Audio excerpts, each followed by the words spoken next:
안녕하십니까, 권오일입니다.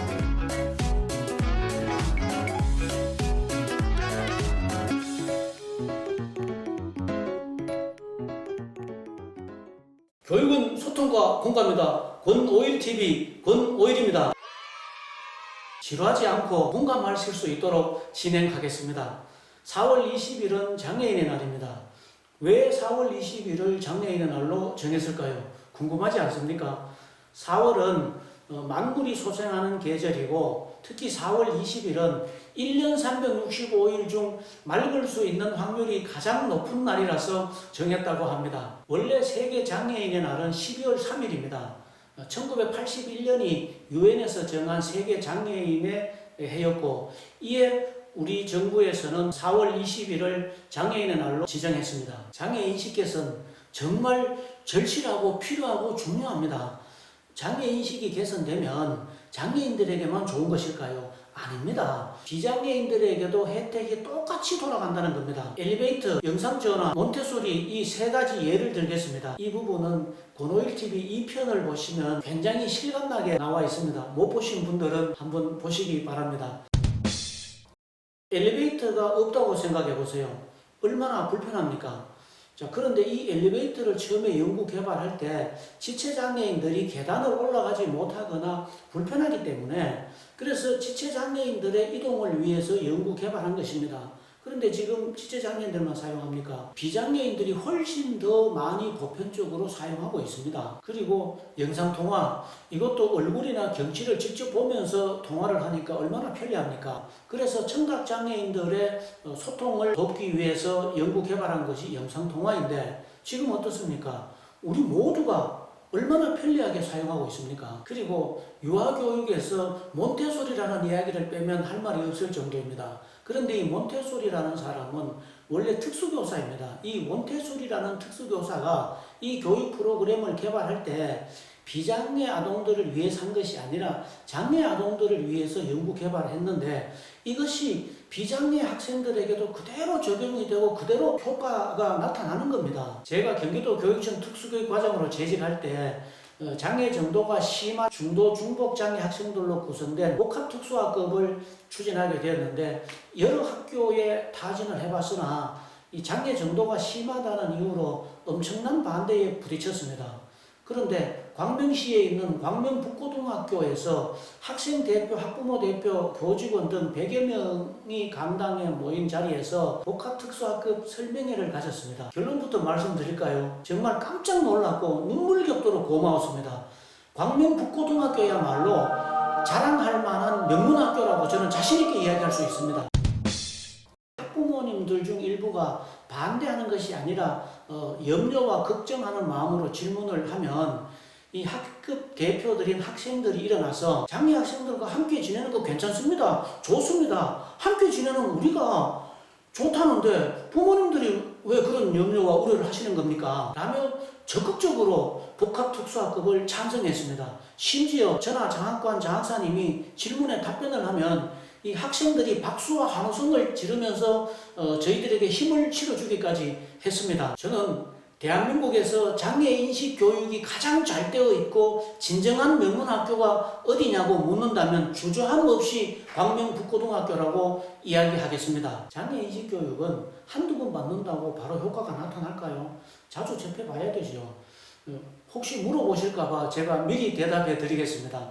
저는 전공 종목이 탁구고 일반 학교 탁구 코치와 농아인 탁구 국가대표 감독을 오랫동안 역임했습니다. 근데 탁구에서 이 서브 하나를 완전히 내 것으로 만들려면 적어도 2만 번 이상의 반복 훈련을 해야 됩니다. 그리고 강도나 불량배를 만났을 때 어떻게 대처해야 되는지를 이론적으로나 머릿속으로는 다 알고 계실 겁니다.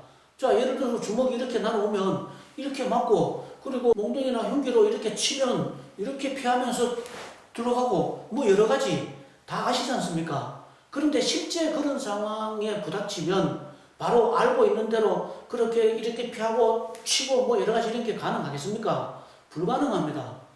알고 있는데 왜 안 될까요? 그거는 우리가 습관이 안 되어 있기 때문입니다. 습관을 만들려면 반복된 훈련과 연습이 필요하듯이 장애 인식에 대한 부분도 마찬가지라고 생각합니다. 어렵고 복잡한 것은 아니지만 우리가 자주 접하고 항상 생각을 한다면 자연스럽게 몸에 습관이 되어서 자연스럽게 나타날 겁니다. 장애인에 대한 인식 개선도 중요한데 장애인 자녀를 둔 부모님들에 대한 지원이 정말 중요합니다. 이 부분에 대해서는 나중에 따로 집중적으로 다루어 보려고 합니다. 저도 특수교육을 전공하기 전부터 장애인들과 함께 생활을 했고 평생 특수교육을 하고 있지만 이런 저도 장애인 부모님들의 아픔과 어려움을 10분의 1 아니 100분의 1도 알지 못합니다. 몇 해 전 에바다 학교를 졸업한 학생이 미국에 있을 때 장애 학생 한 명당 4명의 교사들이 배치되어서 교육을 했다고 합니다. 자, 여기에서 교육적인 부분을 빼고 소위 경제적으로 따져봅시다. 장애 학생 한 명에 4명의 교사가 붙는다. 경제적으로 낭비일까요? 아닐까요? 결론부터 말씀드리면 매우 경제적입니다. 왜냐고요?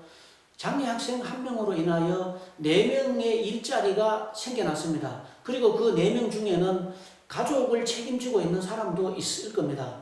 그렇다면 장애 학생 한 명이 10명 이상을 먹여 살리는 겁니다. 장애인 자녀를 둔 부모님들에게만 고통과 어려움을 감당하도록 하면 비경제적일 뿐 아니라 후진 사회이고 부끄러운 사회이죠. 기본적으로 장애인들을 국가와 사회가 시스템을 갖추어서 지원을 하고 부모님들은 경제활동을 비롯해서 자신들이 하고 싶은 일을 하도록 지원을 해야 합니다. 장애인과 부모님들의 아픔을 우리 국가와 사회가 감당해 준다면 국가 경제와 사회적 안정에도 크게 도움이 되고 여러분 모두에게도 그만큼 많은 혜택으로 이어집니다. 여러분 우리 한번 진지하게 한번 생각해 봅시다.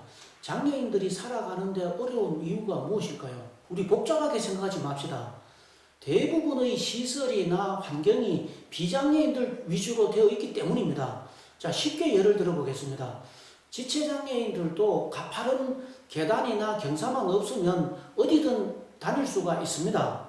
그리고 시각장애인들에게도 보조기구만 잘 갖춰진다면 할 수 있는 일이 많습니다. 또한 어떤 장애가 있어도 적절한 편의 제공을 받는다면 함께 어울릴 수가 있습니다. 우리나라의 장애인 현황과 흔히 선진국이라고 이야기하는 나라들의 현황을 한번 비교해 보겠습니다.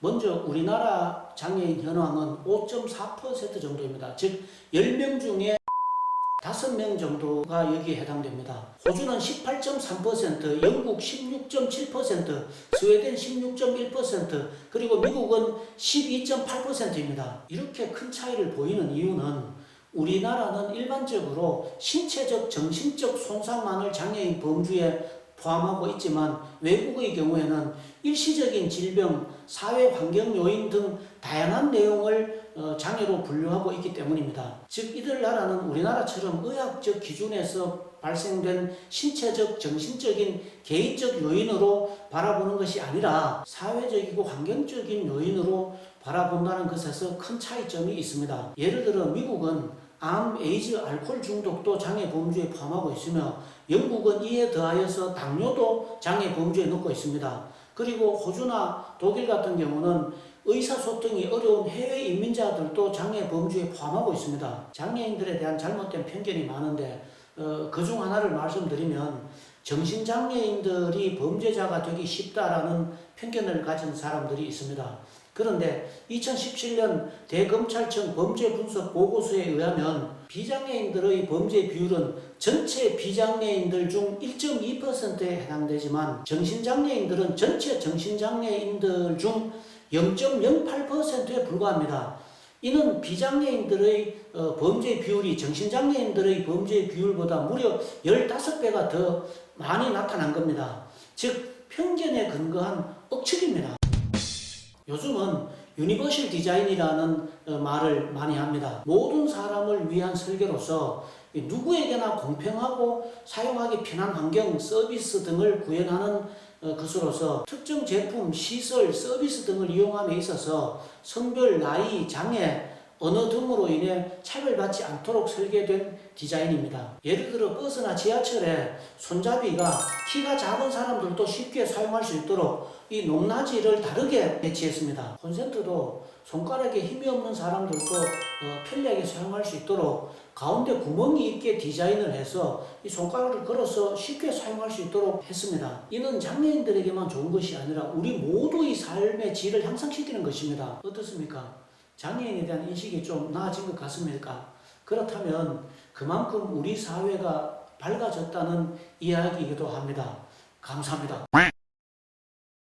여러 가지로 말씀드렸는데 핵심은 이겁니다. 장애인이 편리하거나 장애인 부모님들의 아픔과 어려움을 사회나 국가가 시스템을 갖추어서 지원을 해준다면 국가 경제적으로도 크게 도움이 될 뿐 아니라 우리 모두의 삶의 질을 높이는 효과로 이어진다는 것입니다. 녹이 슬거나 빡빡하여 잘 안 돌아가는 기계가 있다면 어떻게 해야 됩니까? 기름칠을 잘하면 부드럽게 돌아갑니다. 원오일TV가 부드러운 기름 역할을 하겠습니다. 오일, 기름, 제가 부드러운 기름 원오일입니다. 다음 시간에 또 반갑게 인사 올리겠습니다.